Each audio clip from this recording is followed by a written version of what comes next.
welcome to the Muslim Viewpoint, a new video podcast series powered by the nonprofit national media platform American Muslim Today. I'm your host, Maya Gaylor, and today we are continuing our Get Out the Vote series. Joining us is Ben Steinhoff, who is running for election as the Democratic candidate to represent Wisconsin's 5th Congressional District against incumbent Scott Fitzgerald. Thank you for joining us. So we're just going to start by having you tell us just a little bit about yourself, your background, and why you have decided to run for this office.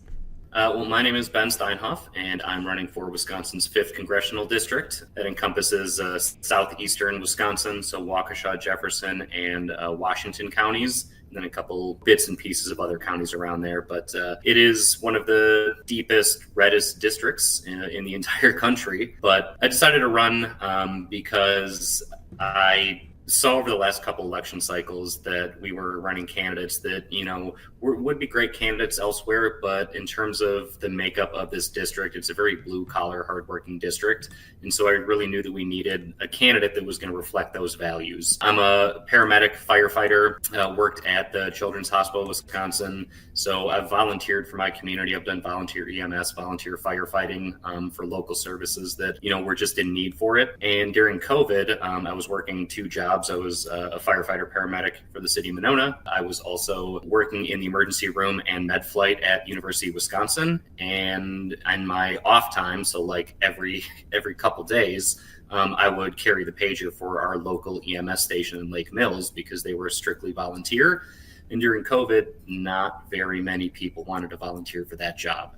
And, considering I was already, very high risk working in the ER and med flight, I figured, might as well help out my community. So I was making like $1.27 an hour to carry the pager. So I didn't do it, to pay for my mortgage or anything. I literally did it because I knew that the people in the community needed a higher level of care. So I've always kind of dedicated myself to helping other people. That's why I got into emergency medicine. And I just think that we need more people like that representing us in Washington instead of businessmen and career politicians that are really only focused on themselves, their reelection, and how much money they can, profit off of being in office. Yeah, well, thank you. And as you mentioned, so your district, like you said, historically votes Republican, votes red. Wisconsin, this election cycle is a battleground state, in November for the presidential election. So can you kind of maybe just give us your predictions for the state as far as the presidential election goes? If you look at the state of Wisconsin, historically, it's, usually always a battleground state. It goes back and forth, between Democrat and Republican every single year. And,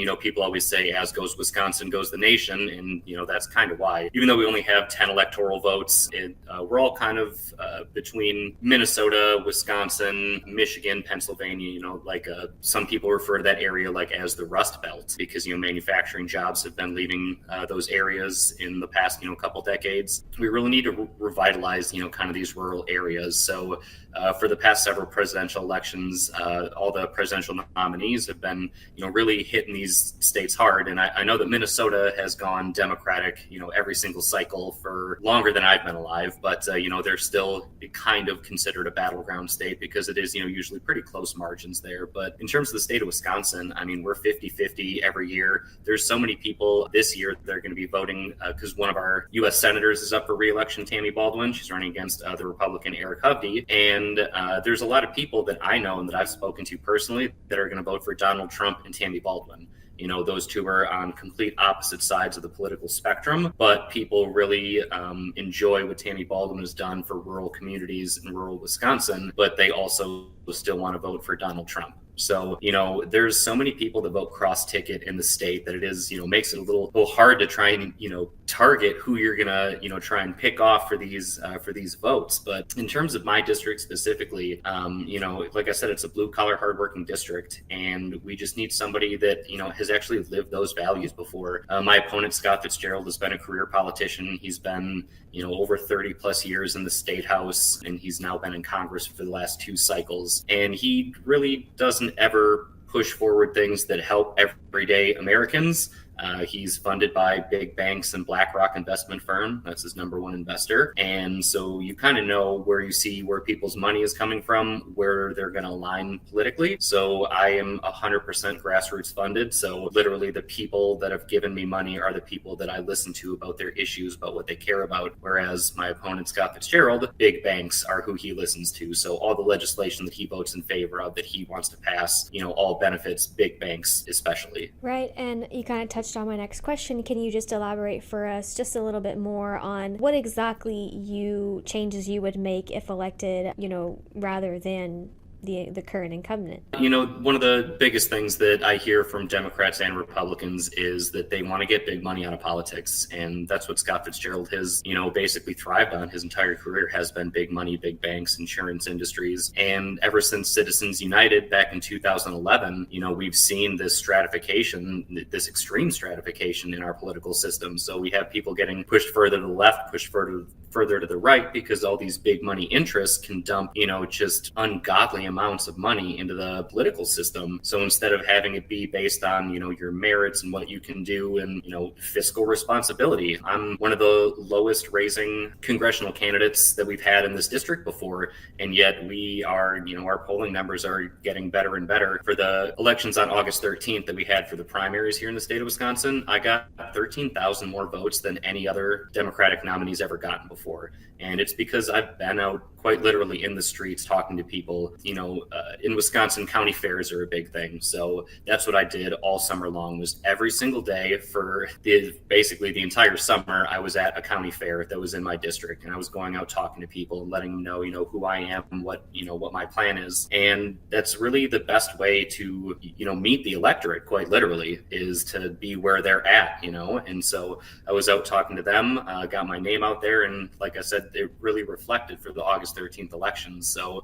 just being here in the district, listening to people and actually listening to their issues instead of, listening to what the big money says and, hey, I want you to vote this way. Whereas I can actually go out and listen to the people in my community that are struggling, that need help. Yeah. And then regarding those people in your community, although Wisconsin has, kind of a relatively small or medium-sized Muslim population with less than 70,000, can you tell us maybe how you have reached out to them or how you might be representing their concerns when it comes to education, family values, religious freedom? And, that kind of goes back to being out in the community and listening to people, because I've been saying this, for over a year, that any politician that tells you that they know everything or they have the answers to everything, they're lying to your face, because nobody can know everything. That's why you need, like these big, robust teams. That's why the president has, a cabinet of 50 plus people, because you can't possibly know everything out there. So it really comes down to actually going out and listening to people, talking to people, holding town halls like we have, and,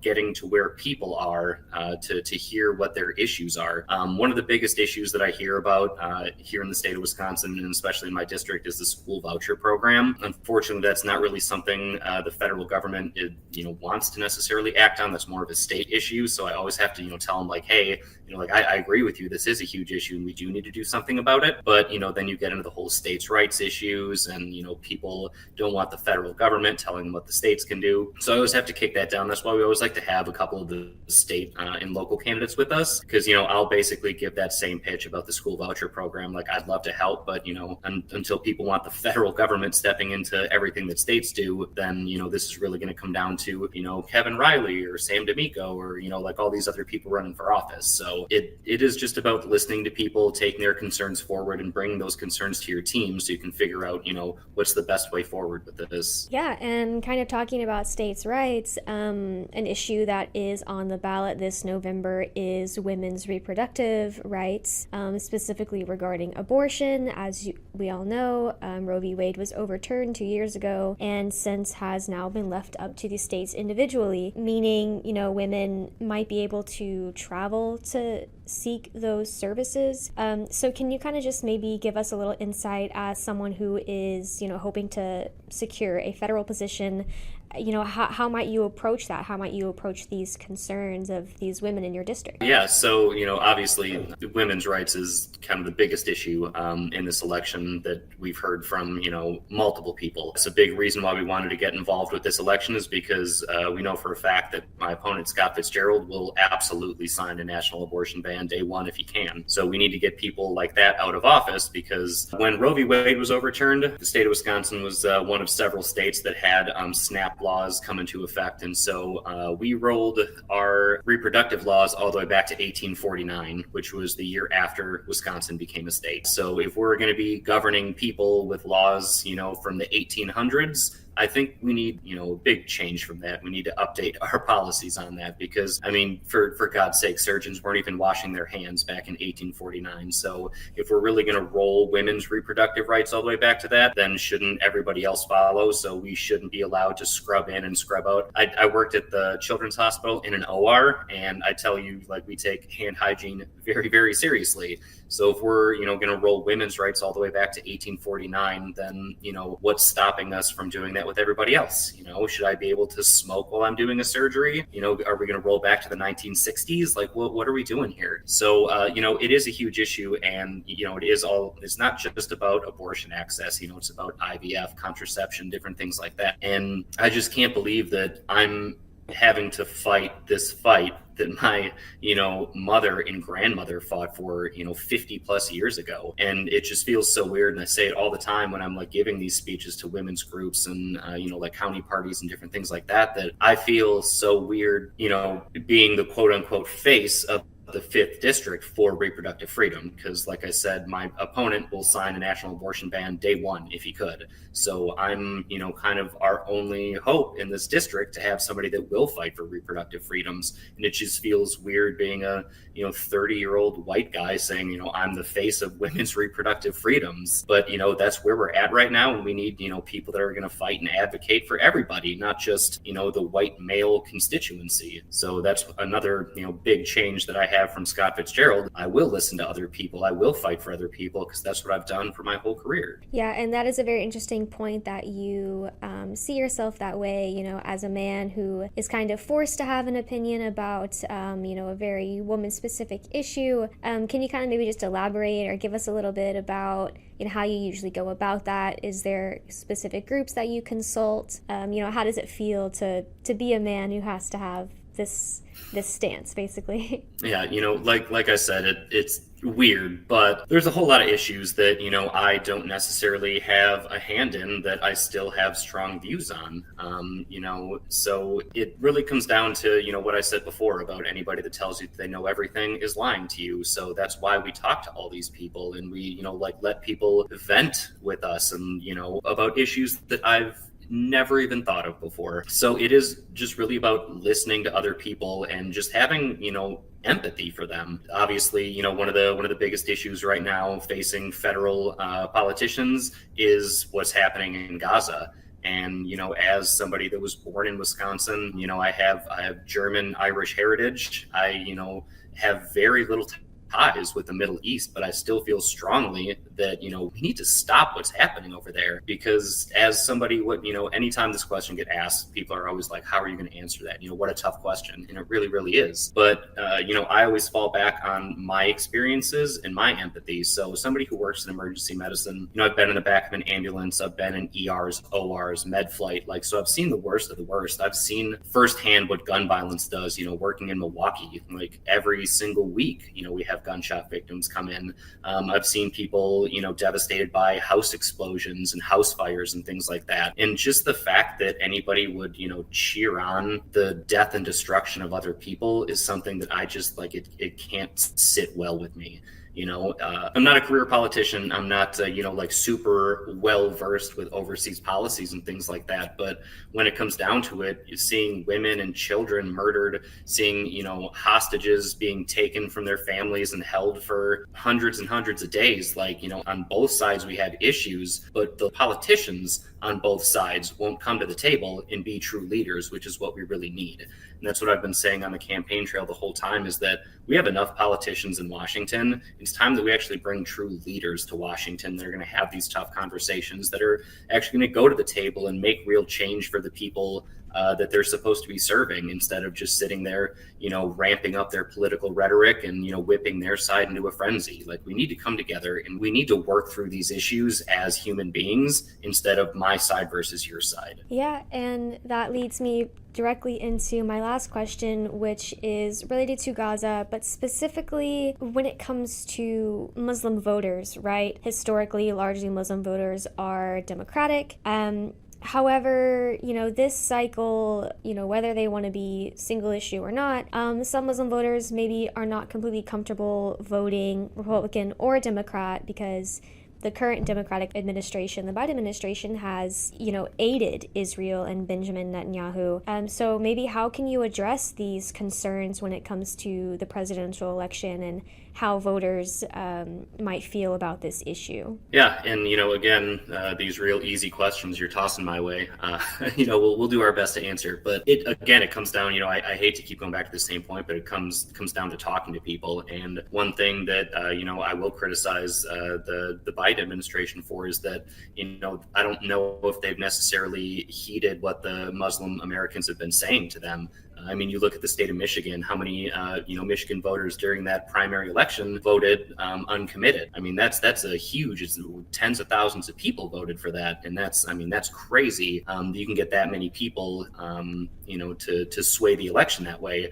And if we, really carry that out to what would happen November 5th, if we did have that third party, if we had all those, what you say generally Democratic voters vote third party or just stay home, that's, going to affect the presidential race. And that could, sway towards Donald Trump. The other thing about that is that if they don't go out and vote, then we have all of our state and local politicians that also aren't getting those votes that they would be counting on. So we could be swinging it, back into the extreme right. And one of the biggest things that I've been saying, about this issue in Gaza and Israel is that we have both of the governments on those sides are, kind of, I don't know if extremist governments are the words, but look at the actions that are happening right now. That only happens through extremism. And so I don't think that the people that are leading the civilians that are suffering are the best people to actually be leading those countries right now. And so I guess what I would say, to the people that feel left behind by the Democratic Party is that's a lot of the people in my district too have felt, abandoned by the Democratic Party. And that's why it's been so red for such a long time. But then we look at all of our rural communities that are suffering because of these policies enacted by Republicans that are taking, local money out of those areas and putting them towards, the top 1% or even, the military industrial complex. So we need to focus more on our rural areas, on our local communities, so we can actually build those ties together and make it a better place for everybody instead of, the people that are paying the politicians to vote the way they are. All right. Well, thank you so much for joining us today, Mr. Steinhoff. It was a delight having you. All right. Thank you guys so much.